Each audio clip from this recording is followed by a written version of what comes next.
في الفيديو ده هنحسم الجدل ما بين انهي افضل، الاستانلس اللي قعدته حديد ولا الاستانلس اللي قعدته استانلس 100%.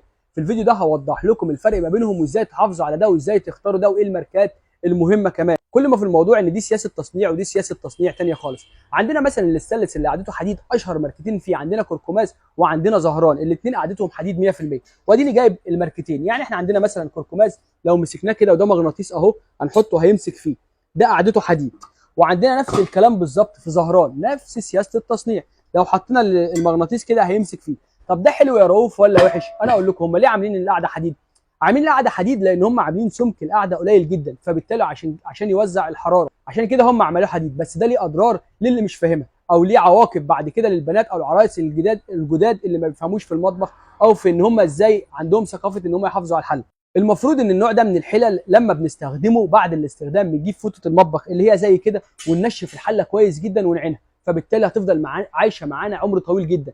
عشان خاطر الحديد لو اتعرض للميه وللهواء هيصدي، ده كلام مش محتاج ان انا اقعد افتي فيه، دي حاجه عارفينها من واحنا صغيرين. حديد اتعرض لميه وهواء هيصدي، لو اتعرض لميه بس مش هيصدي، لو اتعرض لهواء بس برده مش هيصدي. فبالتالي يا جماعه لازم عشان نحافظ على الحلل ديت بعد كل استخدام ننشفها كويس جدا. عشان كده لو دخلتوا بحثتوا عن ريفيوهات حلل كركماز او زهران حلو ولا وحش، هتلاقوا ناس كتير جدا بتقول لكم حلو وناس كتير جدا بتقول لكم وحش. عشان خاطر اللي بيقول لك وحش هو مش بيعرف يستخدمه، واللي بيقول لك حلو ده بيعرف يستخدمه. ومن هنا احنا بدانا ننصح الناس ان هي تجيب القعده الاستانلس 100%. وعشان كده قلنا الناس تختار سمك القعده العالي. طب ليه بقى نختارها سمك قعده عالي في الاستانلس 100%؟ عشان الاستانلس كل ما سمك القعده بيبقى احسن كل ما بيبقى توزيعه للحراره افضل، وده بيعالجوه. عشان خاطر كده تلاقوا مثلا عندنا مثلا مثال طيبه، وطيبه دي هي سياسه التصنيع المختلفه، وفي ماركات ثانيه انا هقولها دلوقتي. شايفين تخانه القعده هنا في طيبه قد ايه، وشايفين تخانه القعده في كركماز قد ايه؟ الفرق كبير جدا ما بينهم، يعني دي قد دي مرتين. هو عاملها كده عشان خاطر توزع حراره كويس، وفي نفس الوقت عاملها لي ستانلس اصلي على المغناطيس اهو، فتعيش معانا عمر اطول جدا، او تعيش معانا وما تتاثرش وتوزع حراره كويس جدا. وان انت بقى لو طبخت فيها وغسلتيها وحطيتيها بالميه بتاعتها هتلاقيها هتعيش معاك، لانه الاستانلس الاصلي مش بيصدي اصلا. ودي برده حاجات مش محتاجه كلام ولا فتح، دي حاجات مدروسه ومعروفه. الاستانلس الاصلي اللي المغناطيس ما بيمسكش فيه ده ما بيصديش، فبالتالي هتعيش معاك العمر كله، ومش هتتطلب ان انت بعد كل استخدام حله تنشفيها كويس. طب احنا عندنا حاجات واخده السياسه دي من التصنيع، عندنا طيبه، عندنا ماركه زي البركه وهي عامله زي طيبه بالظبط، وادي الحله بتاعتها. شايفين تخانه الحله؟ يمكن في موديلات كتير تحسوا ان الاثنين واحد. عندنا مثلا زينوكس، عندنا عبود، عندنا بونيرا الاصلي، وهنعمل فيديو ما بين بونيرا الاصلي وما بين بونيرا التقليد لان ده فيديو مطلوب جدا. وعندنا ماركات من النوع ده. طب انت لو عروسه اشتريت كركماز او اشتريت زهران هل تندمي وكده باظ يا رؤوف وانا ينفع اروح ارجعه؟ لان ده رسائل بتجي لنا كتير. لا طبعا، انت استخدميه، بس استخدميه وانت فاهمه انت بتعمل ايه.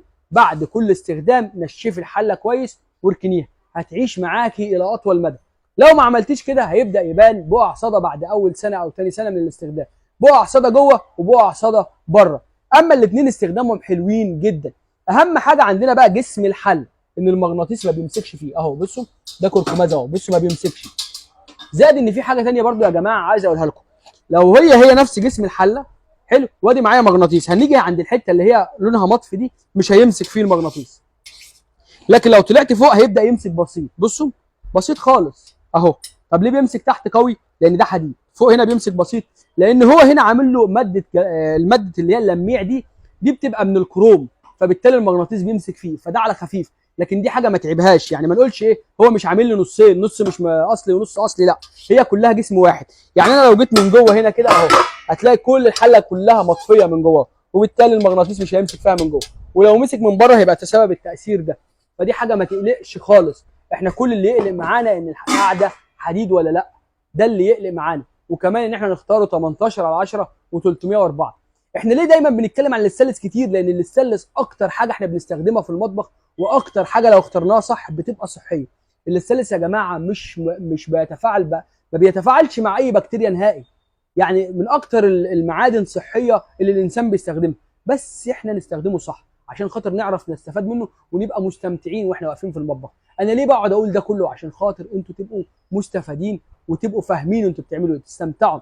اما انتوا تشتروا مني او تشتروا من غيري دي براحتكم، بس على الاقل بتبقوا فاهمين. عشان في بياعين كتار ما بتفهمش اللي انا بقوله ده، هي بتبيع وخلاص. يعني بيبقى في شباب واقفين في محل تيجي تقول له انهي افضل، فهو عايز يبيع لك اللي هو عايزه. تروحي مولات مول هايبر ماركت او اي هايبر ماركت كبير، يعني هو عايز يعمل تارجت، فهو عايز يبيع لك اي حاجه تيجي قدامه، عايز يحقق مبيعات. فانت لازم تبقي فاهمه وعارفه انت بتشتري منين. لو استفدتم يا جماعه نعمل لايك ونعمل شير، لان الفيديو ده مهم جدا، وانتظروني في فيديوهات اهم تاني. كان معاكم رؤوف يوسف، سلام.